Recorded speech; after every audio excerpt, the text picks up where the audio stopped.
ลูก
ครับวันนี้ครับ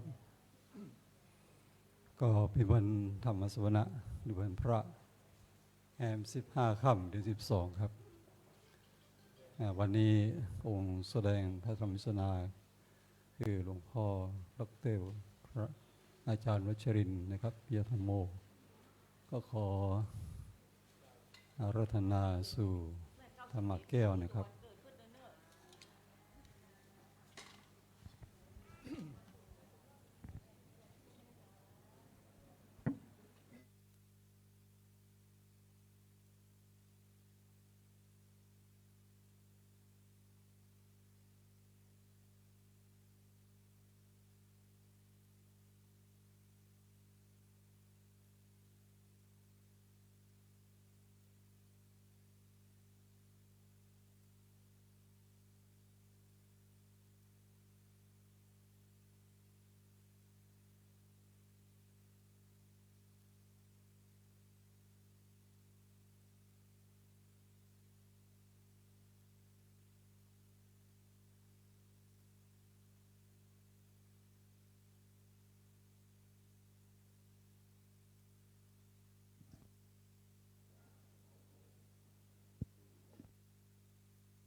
ครับพร้อมแล้วนะครับก็ขอนำเรียนทุกท่านเข้าสู่พิธีกรรมทางศาสนาครับกราบพร้อมกันครับ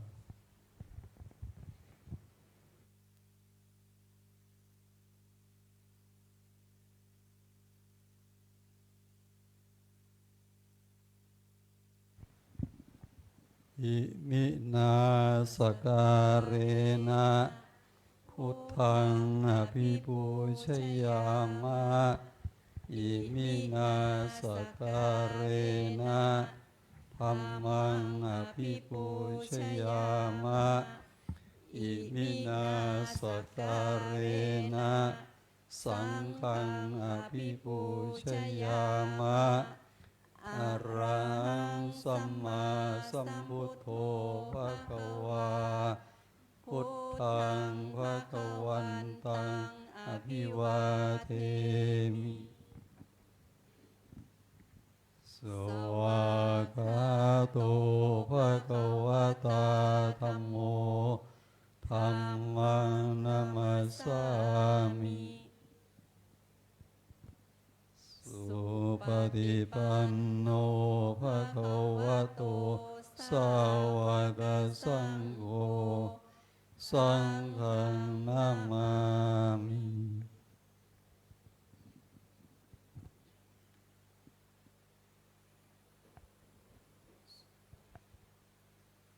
สาธุมายังพันเต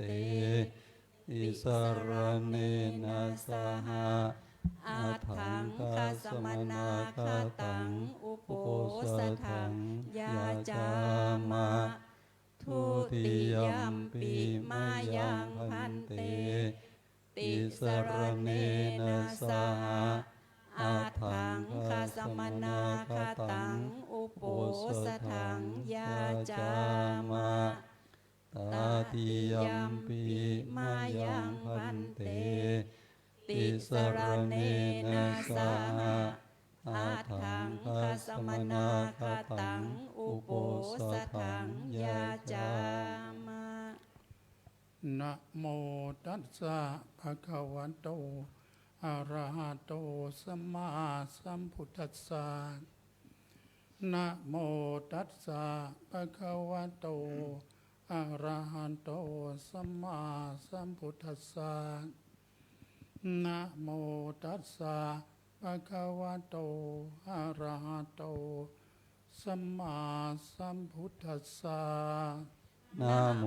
ตัสสะภะคะวะโตอะระหะโตสัมมาสัมพุทธัสสะนะโมตัสสะภะคะวะโต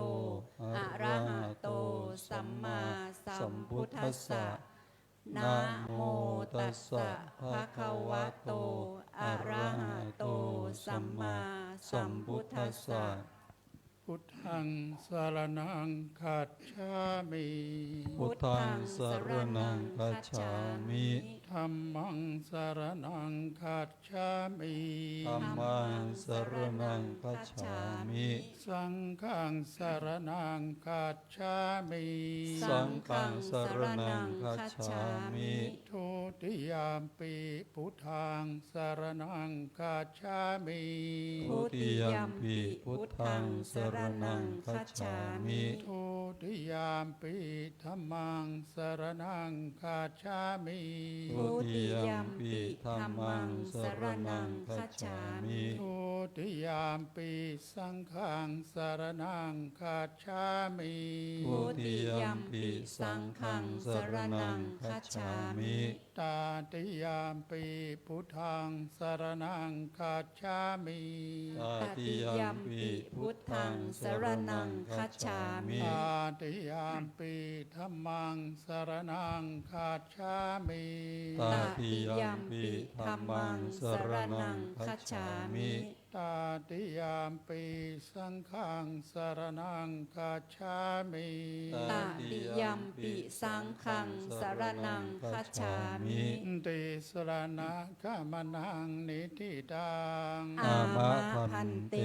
อานาติปาตาเวรมณีสิกขาปะทังสมาธิยามิ ปานาติปาตาเวรมณีสิกขาปะทังสมมาธิยามิ อาทินนาทานาเวรมณีสิกขาปะทังสมาธิยามิ อาทินนาทานา เวรมณีสิกขาปะทังสมมาธิยามิ ศีลแปดรับก่อนอะพรหมจริยาเวรมณีสิกขาปะทังสมาธิยามิ อะพรหมจริยาเวรมณีสิกขาปะทังสมมาธิยามิ กาเมสุมิชาจาราเวรมณีสิกขาปะทังสมาธิยามิ กาเมสุมิชาจาราเวรมณีสิกขาปะทังสมาธิยามิ มุสาวานทาเวรมณีสิกขาปะทังสมาธิยามิ โมสาวาทาเวร มณีสิกขาปะทังสัมมาทิยามิ สุราเมรยะมัจจปมาทฐานาเวรมณีสิกขาปะทังสมาธิยามิ สุราเมรยะมัชฌะปมาทฐานาเวระมณีสิกขาปะทังสัมมาทิยามิ ศีลห้าวิรัตเพียงแค่นี้วิกาลโภชนาเวรมณีสิกขาปะทังสมาธิยามิ วิการโภชนาเวระมณีสิกขาปะทังสัมมาทิยามิ นัจจคีตวาทิตาวิสุกทันสนามาลาคันธาวิเลปนะธารณะมันดนะวิภูสนัทธานาเวรมณีสิกขาปะทังสมาธิยามิ นัจจคีตวาทิตาวิสุกทัสสนะมาลาคันทะวิเรปนะธารณะมันดนะวิภูสนัทธานาเวระมณีสิกขาปะทังสัมมาทิยามิ อุจจาสยนามหาสยนาเวรมณีสิกขาปะทังสมาธิยามิ อุจจาสยนะมหาสยนาเวระมณีสิกขาปะทังสัมมาทิยามิ อิมังอัตถังคสมนาคตังพุทธปัญญัตตังอุโปสถังอิมันจะรตติงอิมันจะทิวสังสัมมาเทวะอภิรักขิตุงสมาธิยามิทุติยัมปิอิมังอัตถังคสมนาคตังพุทธปัญญัตตังอุโปสถังอิมันจะรตติงอิมันจะทิวสังสัมมาเทวะอภิรักขิตุงสมาธิยามิตติยัมปิอิมังอัตถังคสมนาคตังพุทธปัญญัตตังอุโปสถังอิมันจะรติงอิมันจะทิวสังสัมมาเทวะอภิรักขิตุงสมาธิยามิ อิมานิอัฏฐจะปัญจสิกขาปะทานิสมาธิยามิสีเลนะสุขติงยันติ สาธุ สีเลนะโภคสัมปันธา สาธุ สีเลนะเนปุติงยันติตัสสมาสีลังวิโสทะเย อามะพันเต พระมาชโลกาธิปติสามปฏิกัตอัญชลี อันทิวรังอายาจธาสันติธาปรชกชาติกา เทเสตุธรรมังอนุกัมปิมังปะชังอารัธนังกะโรมา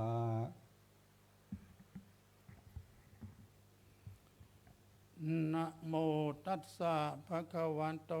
อะระหะโตสัมมาสัมพุทธัสสะนะโมตัสสะภะคะวะโตอะระหะโต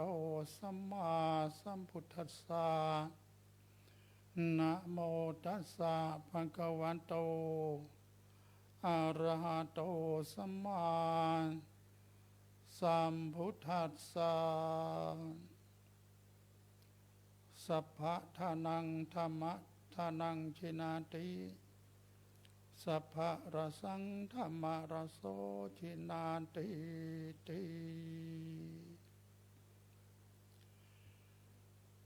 ขอนอบน้อมแด่พระบรมศาสดาพระสัมมาสัมพุทธเจ้าผู้ได้ตรัสรู้ญยธรรมทั้งหลายโดยพระองค์เองไม่มีผู้เปรียบปานพร้อมด้วยพระสัทธรรมและคณะพระอริยสงฆ์เจ้าทั้งหลายขอกราบนมัสการพระเดชพระคุณท่านเจ้าคุณพระอาจารย์พ ระภาวนาธรรมาภิรัตน์ท่านเจ้าคณะอำเภอเมืองจังหวัดเชียงใหม่ ท่านอธิบดีสงฆ์แห่งสำนักวิปัสสนากรรมฐานแห่งที่2จังหวัดเชียงใหม่ วัดร่ำเปิงตะโพธารามแห่งนี้ด้วยความเคารพยิ่ง ขอสวัสดีมายังเพื่อนพระภิกษุน้องๆสามเณรขอเจริญพรมายังแม่ชีโยคีนักศีลนักบุญที่ได้เข้ามาร่วมฟังเทศน์ฟังธรรมในวันธรรมสวนะการได้ฟังธรรมตามการย่อมเป็นอุดมมงคลยิ่งเนาะวันนี้อาตมาภาพก็จะนำเรื่องพระอภิธรรมมาแสดงเพราะว่าใกล้วันตักบาตรเทโวนี่พระเดชพระคุณหลวงปู่ท่านตั้งให้เป็นวันอภิธรรมตักบาตรเทโวก็หมายความว่าพระบรมศาสดาพระสัมมาสัมพุทธเจ้าได้เสด็จสวรรค์ชั้นดาวดึงส์เพื่อแสดงพระอภิธรรม7คำพีร์ไปโปรดกับเทวดาและพรหมทั้งหลายรวมทั้งอดีตพุทธมารดาที่เคยเป็นพุทธมารดาของพระองค์ที่ได้ไปปฏิสนธิเป็นเทพบุตรในสวรรค์ชั้นดุสิตชั้นที่4ก็ร่วมมาฟังเทศน์ฟังธรรมอภิธรรม7คำพีร์ในพรรษาที่7พระองค์เสด็จสวรรค์ดาวดึงส์ตลอดพรรษาการแต่ว่าเนื่องจาก เราได้ฟังข่าวเรื่องราวต่างๆมากมายเนาะเรื่องน้ำท่วมแม่สายเชียงรายเรื่องแผ่นดินไหวในไต้หวันในพายุถล่มอเมริกาเนี่ยแต่ถ้าเราดูข่าวเนี่ยมันวุ่นวายเมื่อวานก็ไฟไหม้รถบัสนักเรียนเสียชีวิตไปนักเรียนระดับอนุบาลก็มีประถมมัธยมก็มี20 ศพคุณครูอีก3 ศพแน่นอนเลย23 ศพเห็นไฟไหม้รถบัสแล้วก็โอ้โห นึกถึงเด็กๆมันก็ยากที่จะวิ่งเอาตัวรอดออกมาได้ถามว่าเหตุการณ์อย่างนี้มันก็มีขึ้นน้ำท่วมในพม่านี่ที่ข่าวก็บอกตายเป็นพันนะนับพันไม่ใช่น้อยๆหาคนช่วยก็ยากเพราะว่ารัฐบาลพม่าก็ยังแต่เอกสารสั้นเต้นกันนะมีพวกกู้ชาติกันมากมายมันไม่เป็นเอกภาพอย่างกับประเทศไทยก็นายกก็ยังวิ่งไปช่วยทางโน้นทางนี้ได้ถามว่าเรื่องอย่างนี้เหตุการณ์อย่างนี้เกิดขึ้นมาตลอดไหมมาตลอดโควิดมาเมื่อ 2-3 ปีที่แล้วก็ตายกันไปก็นับศพกันไม่รู้เท่าไหร่เนาะ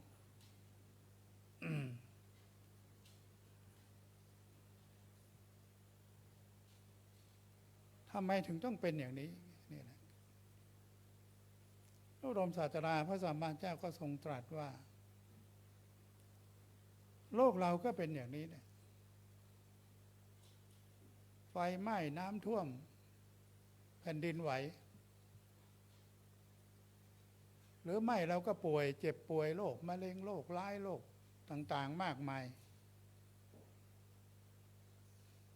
อย่างเด็กอย่างเล็กก็เสียชีวิตได้ผู้ใหญ่ก็เสียชีวิตได้คนเฒ่าคนแก่ก็เสียชีวิตได้ไม่ต้องถามว่าอายุเท่าไหร่จะตายหรือต้องรอให้แก่แล้วก็ตายพระบรมศาสดาพระสัมมาสัมพุทธเจ้าว่าเราไม่สามารถประมาทแม้แต่ลมหายใจเข้าออกเพราะเราก็ไม่รู้เราจะดับจิตตอนหายใจเข้าหรือหายใจออกพระองค์จึงทรงอยู่ที่อานาปานสติรู้ลมหายใจเข้าว่าสั้นหรือยาว เบาหรือแรงทุกขณะของจิตทรงมีสติทุกขณะที่ลมหายใจเข้าออกเนี่ยว่าเป็นผู้ไม่ประมาทถ้าเราดับจิตแบบมีสติเราก็จะได้มาสุขคติที่เรามานั่งกันอยู่วันนี้มาอย่างสุขคติมาด้วยสุขคตินะถ้ามาทุกขคติไม่มาถึงวันนี้แน่พระบรมศาสดาพระสัมมาสัมพุทธเจ้าทรงตรัสว่าเรามาเป็นมนุษย์ที่ไม่บ้าใบ้บอดหนวกไม่พิกลไม่พิการไม่ปัญญาอ่อนไม่เป็นโรคอย่างวันนี้เป็นผู้มีปัญญาเพราะว่ามาแบบสุขคติเป็นสุขที่ได้มาพวกเราก็รู้เอาไว้ด้วยอดีตการเรามาแบบสุขคติ ตั้งแต่วันไหนตั้งแต่จิตเราปฏิสนธิสู่ครรภ์ของมารดาวันนั้นปฏิสนธิแปลว่าอุบัติขึ้นเมื่อเชื้อพ่อสู่รังไข่แม่ที่สุกแล้วก่อนที่เราจะดับจิตเรามีนิมิตว่าพ่อแม่ได้ไปรอรับทำไมไปรอรับเราก็เพราะเป็นสายเลือดเดียวกับเราบอกให้มาอยู่ด้วยกันนะลูกเราก็ดีใจเพราะคุ้นเคยกับพ่อแม่คนนี้เขามารับให้ไปอยู่ด้วยจุติคือดับจิตก็สู่ครรภ์ของแม่ทันทีต้องพร้อมกันเชื่อพ่อสู่รังไข่แม่จิตของเราต้องปฏิสนธิอุบัติขึ้น3ประการนี้ต้องพร้อมกัน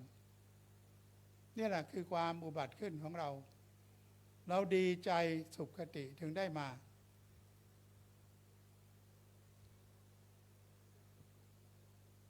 ถ้าเสียใจก็ไม่ได้มาไม่รู้จักก็ไม่ได้มานี่เราสนิทชิดเชื้อเพราะเป็นสายเลือดเดียวกัน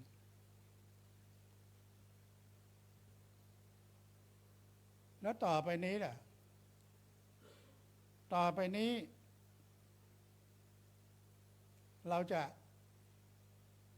จุติดับจิตแล้วปฏิสนธิไปไหนเนี่ยจึงเป็นปัญหาที่ท่านทั้งหลายได้มาร่วม ทำบุญทำทานประพฤติในทางที่ดีเป็นบุญเป็นกุศลเพื่อจะได้ไปสุขคติเพราะจิตของเราเนี่ยมันไม่เคยดับไม่เคยสูญสิ้นไปจากโลกนี้เลยนะมันมายาวนานตั้งแต่ไหนก็ไม่รู้กี่ร้อยล้านชาติยังไม่รู้เลย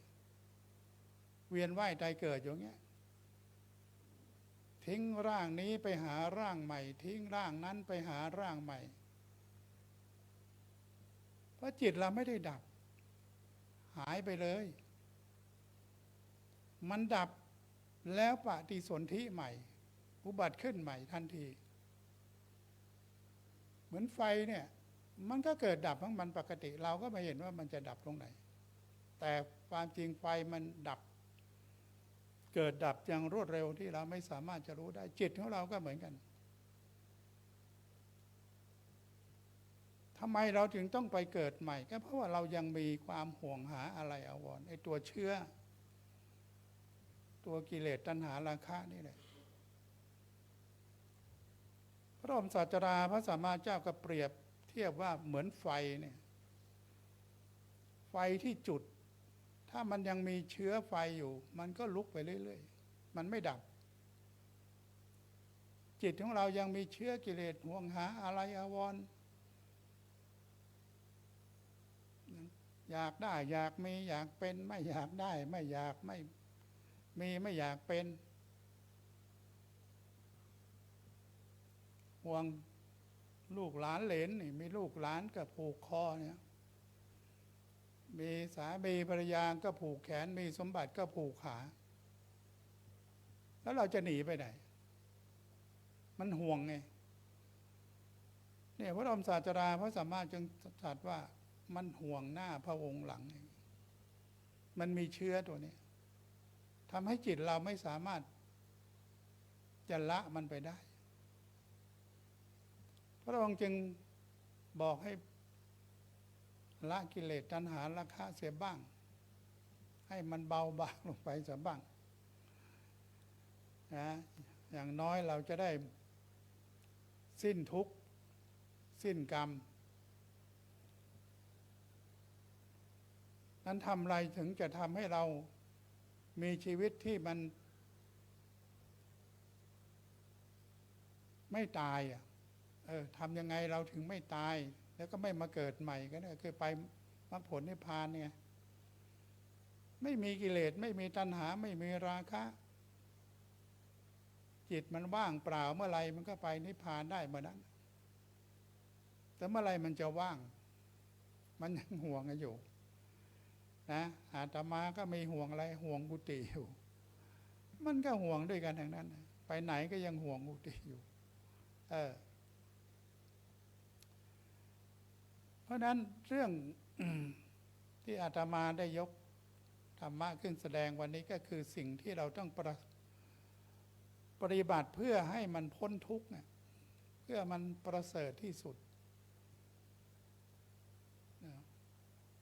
เมื่อวันธรรมสัญจรก็ได้ฟังท่านเจ้าคุณพระเทพวชิระธีรคุณ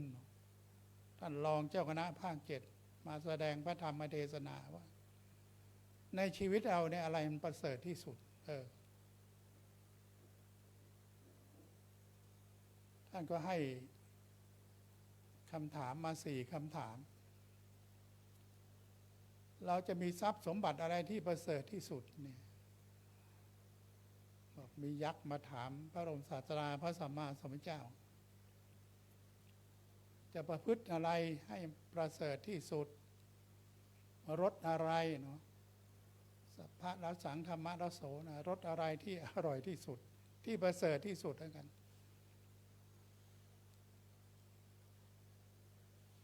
แล้วอะไรที่คนเรามีแล้วมันประเสริฐที่สุด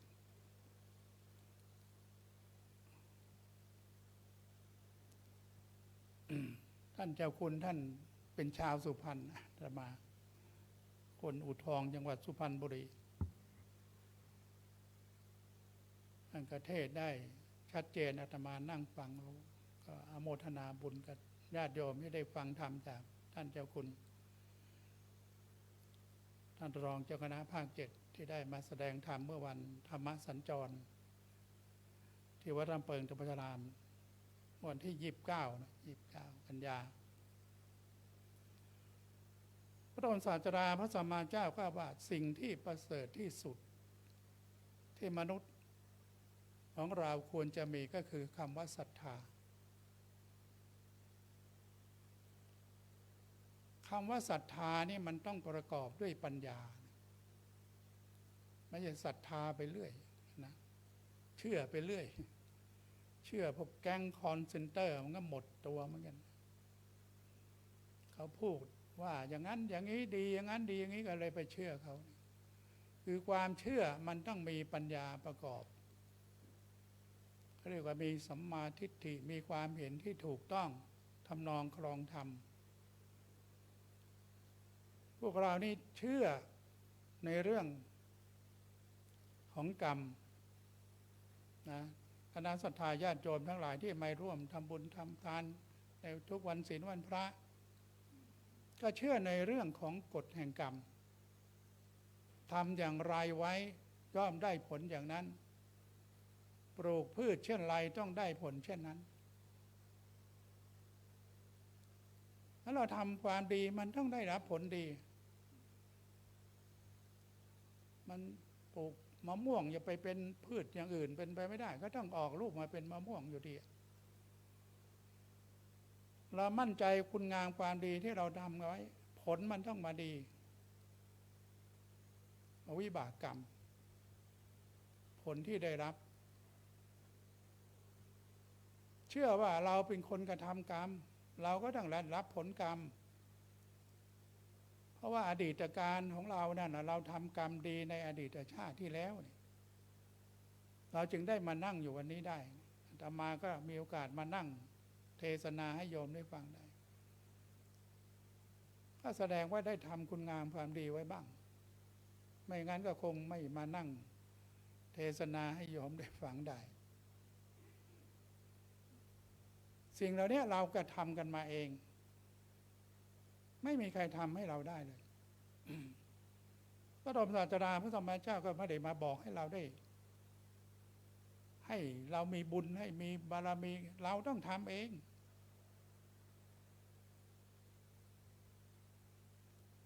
ที่เราต้องทำอย่างนี้ก็เพราะว่าเราเชื่อในการตรัสรู้ธรรมของพระบรมศาสดาพระสัมมาสัมพุทธเจ้าว่าท่านตรัสไว้ดีแล้วเราจึงมีความเชื่อความมั่นใจเราจึงได้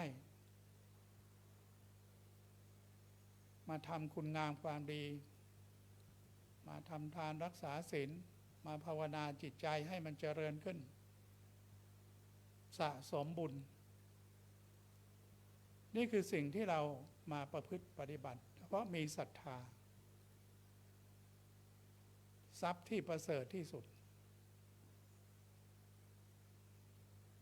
และสิ่งที่สองสิ่งที่เราจะปฏิบัติที่มันประเสริฐที่สุดที่ท่านเจ้าคุณบอกว่าต้องทำปฏิบัติธรรมนี่ไง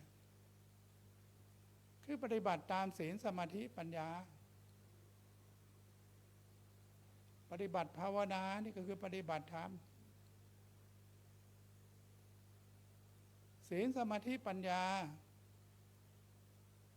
รักษาศีลด้วยกายวาจาใจเราก็สะอาดด้วยกายวาจาใจรักษาจิตให้เราสงบนะแค่พองหนอยกหนอนี่จิตเราสงบแค่ชั่วช้างสะบัดหูชั่วงูแลบลิ้นก็เป็นบุญมหาศาลแล้วเพราะมันสงบด้วยกายวาจาใจมันจิตมันก็ว่างจากกิเลสตัณหาแล้วครับ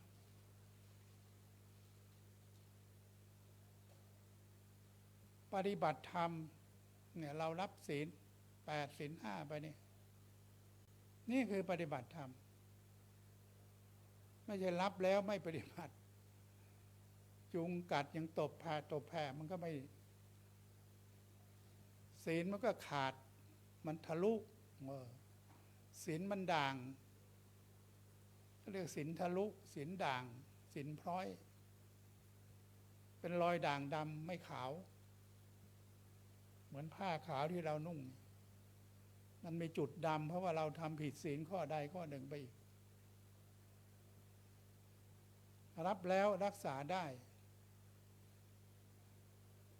ต้องทนได้รับได้เพราะสัตว์ทั้งหลายก็เป็นมนุษย์ด้วยกันที่ไปเวียนว่ายตายเกิดในสมัยพุทธกาล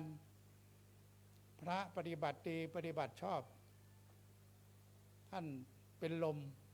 มรณภาพจิตท่านห่วงจีวรพระบรมศาสดาพระสัมมาสัมพุทธเจ้าทรงตรัสว่าพระองค์นี้ท่านมาเกิดเป็นไรเป็นเลนเกาะจีวรอยู่นี่นะพระเหล่านั้นจะไปแบ่งจีวรแบ่งกันคนละชิ้นละชิ้นพระองค์ก็เลยมาห้ามไว้ว่าอย่าเพิ่งแบ่งกันเลยให้เก็บไว้สัก7 วันวันที่8ค่อยมาแบ่งกันพระเหล่านั้นก็ทูลว่าเหตุใดพระเจ้าค่ะเพราะว่าถ้ามาฉีกจีวรแบ่งกันสมัยนั้นก็ต้องหาผ้ากันคนละชิ้นละชิ้นไปต่อกันเป็นจีวรผืนหนึ่งถ้าฉีกจีวรผืนนี้ในวันนี้เนี่ยไลตัวนี้ก็เสียดายจีวรเพราะที่ห่วงจีวรหวงจีวรไว้เนี่ยไม่ได้ห่มยังใหม่อยู่พอเสียดายถูกฉีกไปนี่ก็อกแตกตายไปนรกอเวจี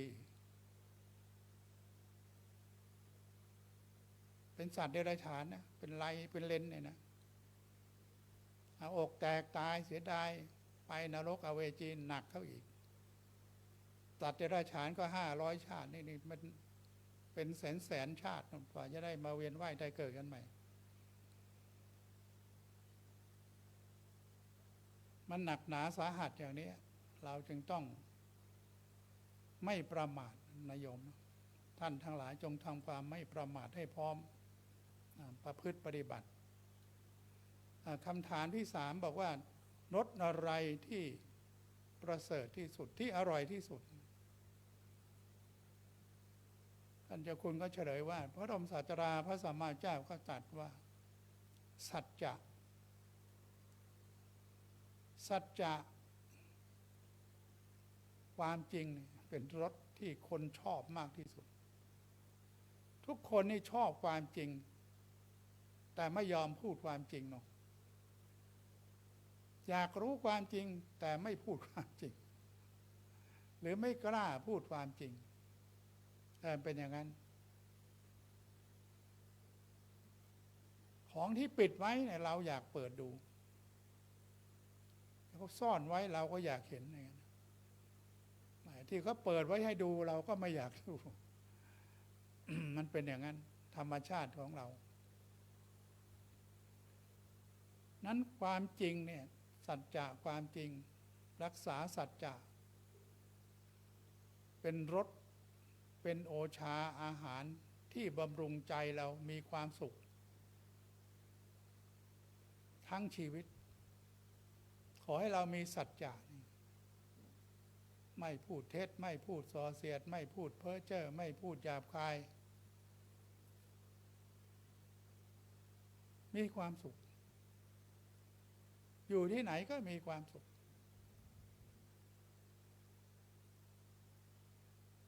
มันอิ่มอกอิ่มใจเหมือนรักษาศีลได้ก็อิ่มอกอิ่มใจไม่หิวไม่หายนะเป็นรสที่อร่อยที่สุดความจริงใจของเราหรือของใครก็ตามเราชอบที่สุดที่พระบรมศาสดาพระสัมมาสัมพุทธเจ้าตรัสว่าสัจจะความจริงนั่นเป็นสิ่งที่หอมหวนและคนปรารถนามากที่สุด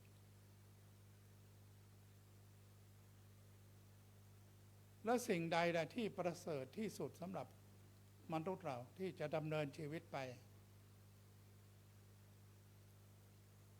ทำให้เรานี่เป็นผู้ได้รับการยกย่องทั่วไปได้ก็คือตัวปัญญาในที่นี้ประกอบด้วยศรัทธานะโยมนะ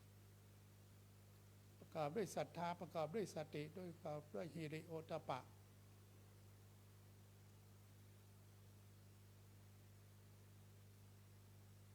อโลภะอโทสะเนี่ย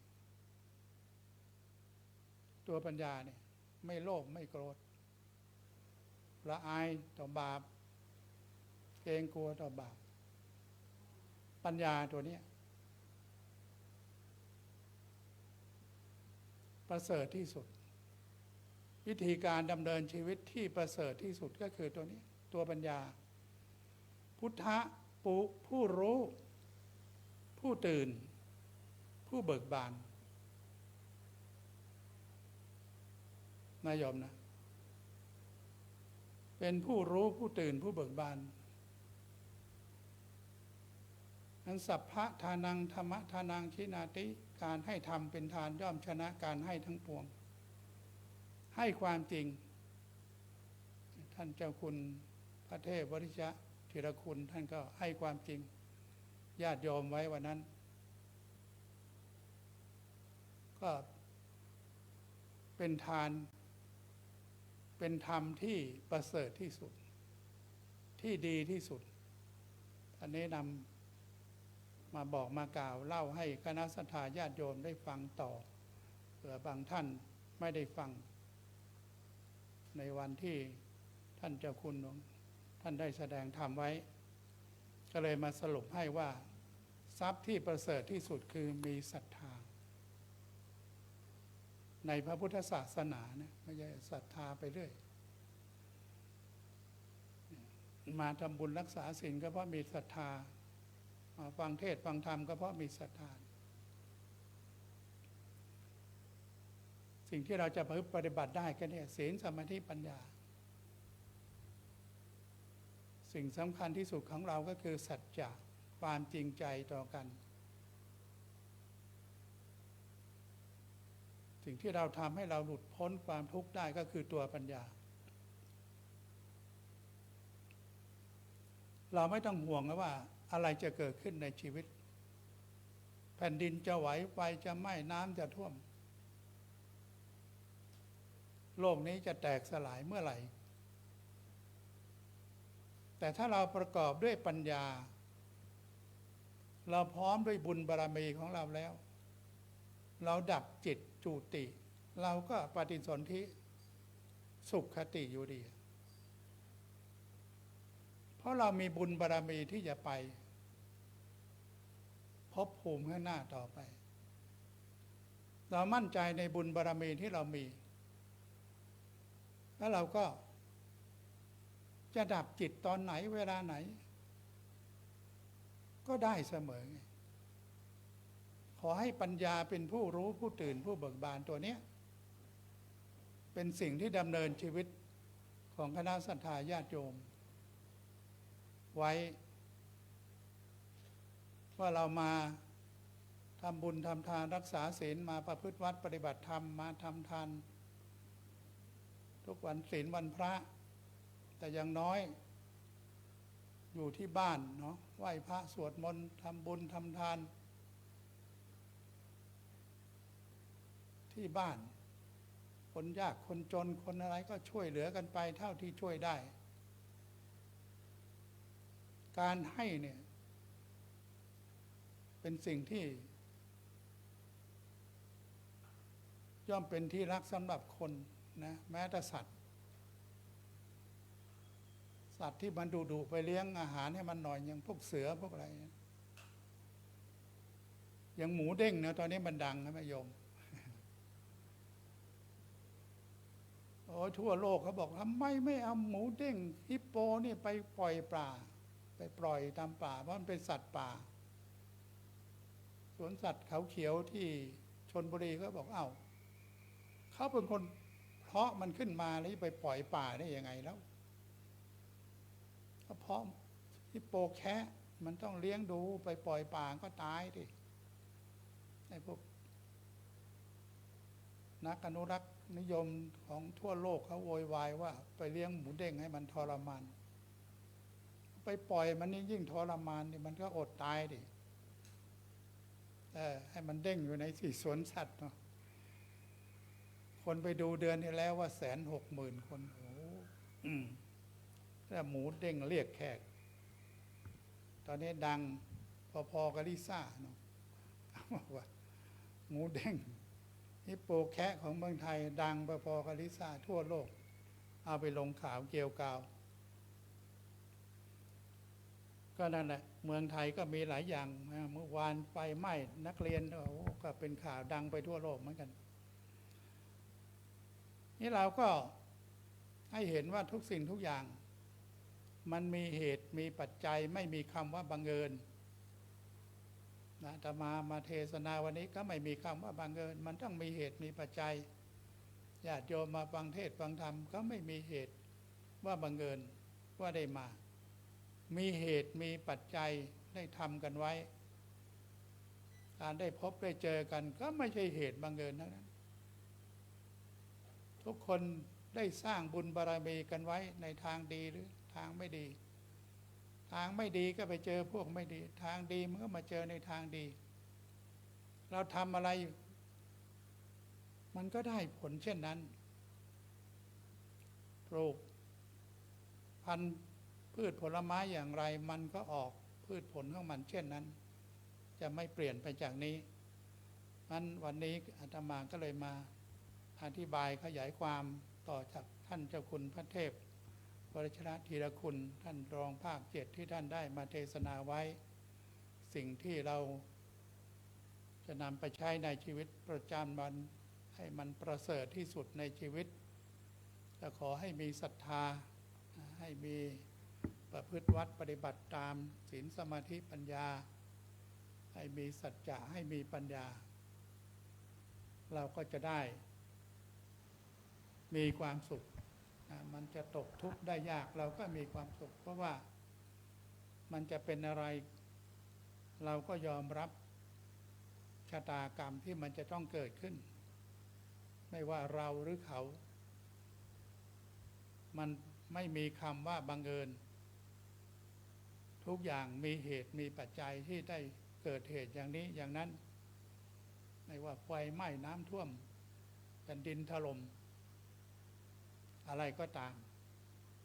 นี่คือธรรมชาติที่มันเป็นไปตามเหตุตามปัจจัยเราก็ต้องแก่ต้องเจ็บต้องตาย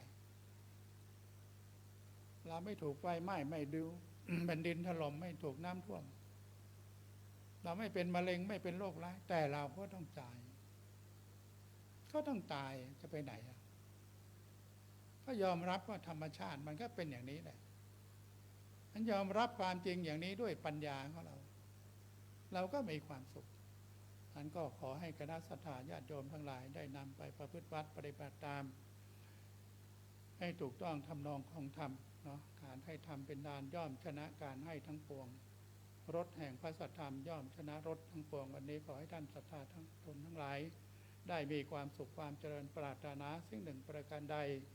ขอให้ทรงความมุ่งมา่ปรารถนา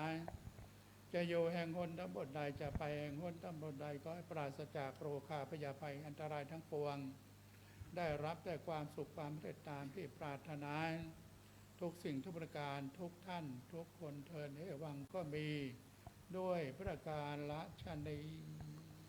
อันดวยังสาธุกรังกโรมาเสสาธุสาธุสาธุครับขอเรียนเชิญคุณแม่จิตรนาพระโคสาครับตัวแทนมาถวายกันเทศครับวันนี้พวกเราดีใจครับที่เห็นคุณแม่มาวัดนะครับ อย่างสุขภาพแข็งแรงครับ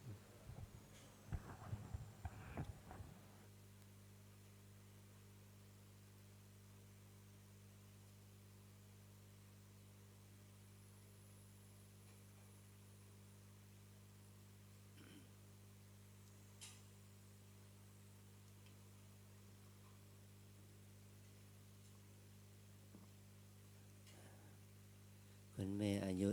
97 ปีแล้วนะ97 ปีแล้วจะถึงวันที่7 เดือน5 วันข้างหน้าเนี่ยครบรอบ97 ปีสุขภาพแม่ยังดีอยู่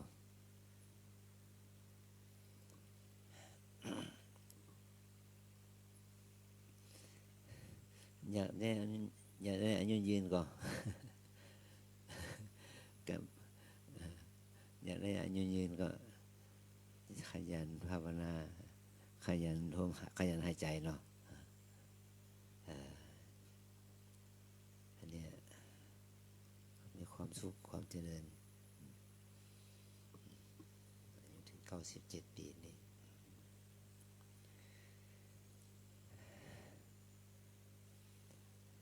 ทุกสรรพสิ่งเราจะเข้าใจสิ่งเหล่านั้นโดยปัญญาหมายถึงว่าตอนเราพัฒนาปัญญาเพื่อทำความเข้าใจกับสรรพสิ่งทั้งธรรมชาติที่มีชีวิตและธรรมชาติที่ไม่มีชีวิตนะ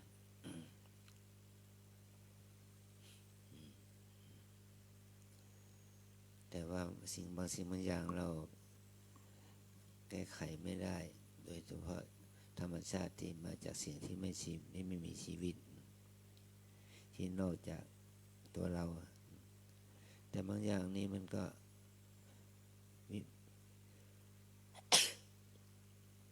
ถ้ามันเกิดจากธรรมชาติที่เกิดจากสิ่งที่มีชีวิตเนี่ยโดยเฉพาะพฤติกรรมของคนนี่นะมันเกิดเพราะความประมาทเพราะไม่มีสติ มันเกิดไม่มีสติจะเกิดความหลงเกิดความโกรธเกิดความโลภนี่แหละอันนี้มันก็น่าคิดนะอย่าง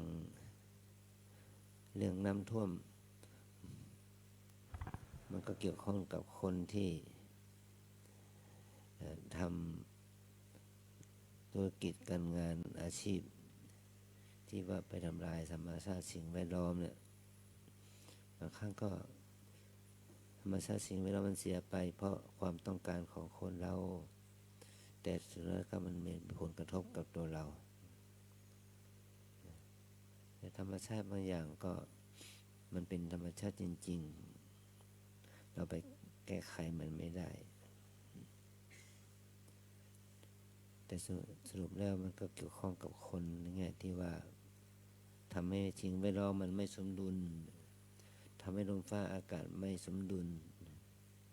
มันจึงเกิดโรคภัยไข้เจ็บภัยธรรมชาติหรือโรคภัยไข้เจ็บเนี่ยธรรมชาติมันก็เกิดจากมนุษย์เราเองอย่างที่การที่เกิดขึ้นเมื่อวานที่ว่ามีเด็กไปที่หลวงพ่อวัชรินทร์พูดไปทัศนศึกษาก็พอประมาทก็คือที่ว่ารถมันเก่ารถมันเก่ายางมันเก่าถึงขนาดที่ว่ายางแตกอย่างเนี้ยมันก็ความประมาทของเจ้าของรถนะเจ้าของรถนั่นแหละไม่ใส่ใจที่จะเปลี่ยนยางมันครบอายุแล้วก็ช่างหรือลูกน้องเสนอก็เฮ้ยเอาไว้ให้หน้ามันเป็นไรหรอกอันนี้เนี่ยคือเหตุแห่งความประมาทเนี่ยเหตุแห่งความประมาทแล้วมีนำสร้างภายในรถนั้นก็ถือว่าเครื่องมือทุบกระจกเนี่ยค้อนทุบกระจกมีไหมกองพิสูจน์หลักฐานเขายังไม่แสดงออกนะนี่นำซ้ำเครื่องพ่นถังดับเพลิงล่ะในรถมีไหมอย่างนี้นะแล้วก็ประตูรถล่ะเปิดได้ไหมทำไมถึงเปิดไม่ได้ยิ่งกว่านั้นคนขับรถที่จะรู้เรื่องนี้ดีที่สุดก็ไม่สามารถที่จะทำการแก้ไขแล้วก็ประมาทหนีออกไปเสียนี่แล้วคนที่ช่วยเด็กๆแล้วก็ครูบางส่วนก็ช่วยเด็กออกมาไม่ได้มันก็เกิดจากความประมาทหรือความขาดสตินี่นำซ้ำก็เกิดจากที่ว่ารถมันติดแก๊สนะติดแก๊สตั้งหลายทางพอมันแก๊สมันถูกกระทบรั่วขึ้นมาแล้วก็มันก็ระเบิดนะทีเมื่อมันก็เป็นผลทำให้เราเกิดความสลดใจนะพอเราเห็นภาพอะไรก็เราเศร้าใจเด็กๆต้องมาตายตั้งแต่เด็กอนุบาลเด็กประถมจนถึงมัธยมเนี่ยเขาก็ฆ่ากันแล้วเด็กใหญ่เด็กกลางเด็กเล็ก